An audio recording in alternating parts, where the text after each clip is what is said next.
May 15th, Chamber Insight into the economic impact of the coronavirus. Chris, I'm going to out you.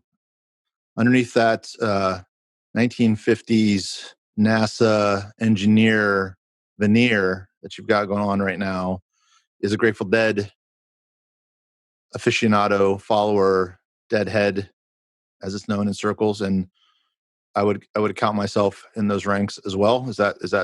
Are you okay with that? That's fair enough. As you can see on my keyboard there, I've got one of their old albums up on the top there. So wow, look at that. Prop master, amazing. But today we have truly one of the biggest Deadheads that I think is in the area. Guy's gone to just years and years and years on tour and shows and kept serious enough that he hasn't cut his hair yet and hasn't succumbed to the man like we have. And so I'm excited to talk to him, and I really love the project he's working on. Yeah, absolutely. Let's bring in Jeff from the Craftsman House. He's got a lot of good stories for us. He's got his own retail, but he's also got a pretty neat project we want to talk about today. Hey. I go. Welcome, Jeff. How are you, brother? Good. How are you? Fantastic. Joe just outed me about my Deadhead experiences, and he said you were even worse than I was, or better than I was, one of the two. But kind of sucked not having live music, huh? Yeah, it's definitely one of the things we miss the most. Yeah, there were some good times, and maybe someday we'll get back to it, right? But it's really hard. And you used to have some pretty neat music at your place as well, so that must be a bummer for you too. Yeah, of course, it's a real intimate listening room, so the crowd is, sitting right next to each other. So right now our next scheduled concert is the end of October, and we have our fingers crossed there. Beautiful. So I know most folks in St. Pete know you, but I'm attracting some new viewers. So tell people a little bit about yourself before we get started. Well, I've lived in St. Pete for about 30 years, and 18 years ago, opened Craftsman House Gallery and Cafe on the corner of Central Avenue and 30th. It's an old, historic 1918 arts and crafts bungalow. And everything in there is handmade by American artists, both national and local. And then probably about almost a year and a half ago now, a couple doors down, opened up Truffula Eco Boutique with Leslie Curran, who owns Articles Gallery. And the Eco Boutique is kind of what it sounds like. Everything in there has a eco or earth-friendly story behind it. So all the clothing is sustainable materials. There's solar lights and ovens and a lot of reusables and hammocks, etc. Yeah, it's a cool place. And so tell me, how has it been? I know you're getting opened up again, and actually you stayed open the whole time because of your cafe. But just tell people a little bit about just the whole experience of shutting down your place. Well, the cafe did allow me to stay open, yet most of my days were $0 days with nobody walking in the door. So. But it helped. I kept on a routine. I would open up at 10 a.m. in the morning and close at 6 p.m. at night like I normally did. But instead of working as I usually did, first of all, I was by myself because all my employees were gone. But I ended up using the time to build the online shop for Craftsman House. And when I finished that, I built the online shop for Truffula Eco Boutique with a lot of help from Auger Inc. Dr. Chrissy Auger she does a lot of help with literary stuff. So she's helping me with different projects. That's beautiful. So was your business able to get any of the relief funds? Did you apply and were you able to be successful, or did you, We did. We got the Fighting Chance Fund from the city of St. Petersburg, which was great and relatively easy to apply for, which was nice. We've just recently applied for the county grant, which still waiting on. We did get an SBA grant, loan/grant, and that's it. Well, that's better than a lot. So good job, and I'm glad for you on that. And I think a lot of it is a testament to what you just said. You just kept plugging at it. You were there every day, and you kept your routine, and then you did what Joe had been urging every one of our guests to talk about: is just don't waste the time. Do something you've always wanted to do with your business, and now you've got two wonderful online shops for your to support your products as well. So kudos to that. But now We recently reopened retail a week and a half ago now. How have you seen, what are you seeing on our streets? Well, in the Grand Central District, of course, it's going to be different from Beach Drive or even other areas of St. Pete. But what we see here is actually the first couple of days we reopened, I was a little slower.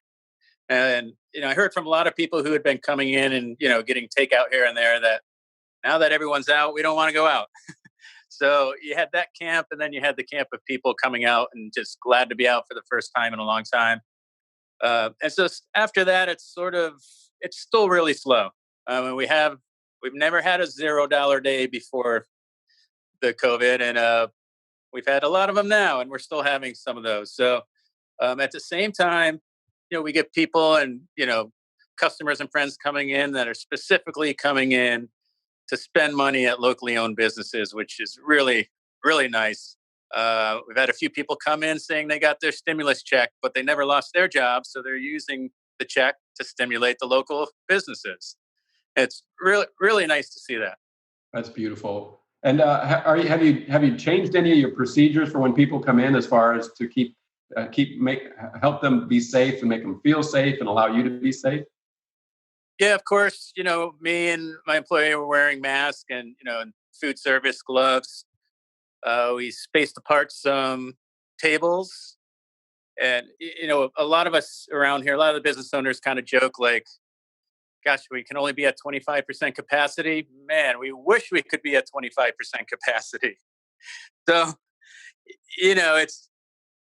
it's not a constant issue of separating people, but when you get a bunch of people in at the same time, everyone is well aware of it, and you can see it. I haven't really, I'll mention it, but it's, everybody's on the same page.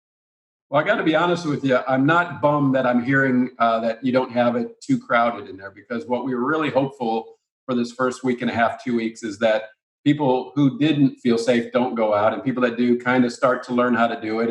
And then you, as a business owner, understand what a crowd of 5 people in your place might do for you. So I'm kind of glad we're not mobbing our street. So it gives everybody a time to catch up and kind of build a trust of safety that we're all focused on. But you can't do many more $0 days, right? You got to get going here somehow. So yeah, I mean, the online shop trickles in some sales, which is nice, but just getting the word out about that.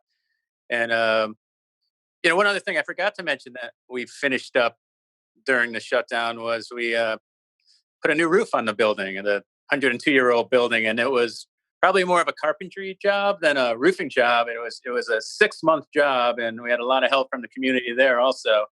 And so that's done, and it was not disrupting any of our customers while it was going on.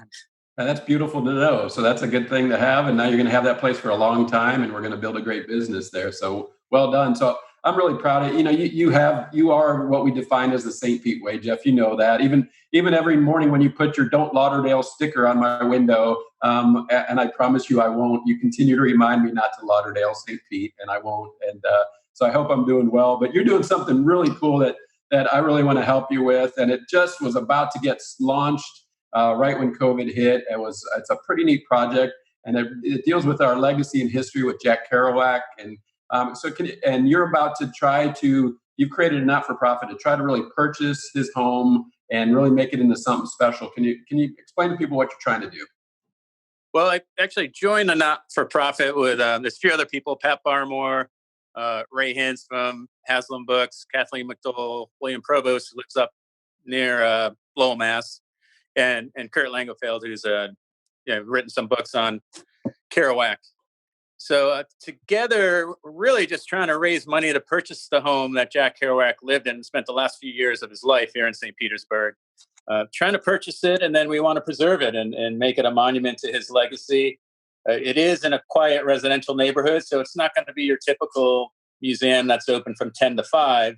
But we'll have some small, intimate events there, and a lot of high-tech things. We're working with people who have also helped design other museums in the area, and Wayne Atherholt in the city has been a big help also. So trying to raise the money basically to purchase that. But we have a couple roadblocks or challenges, I should say.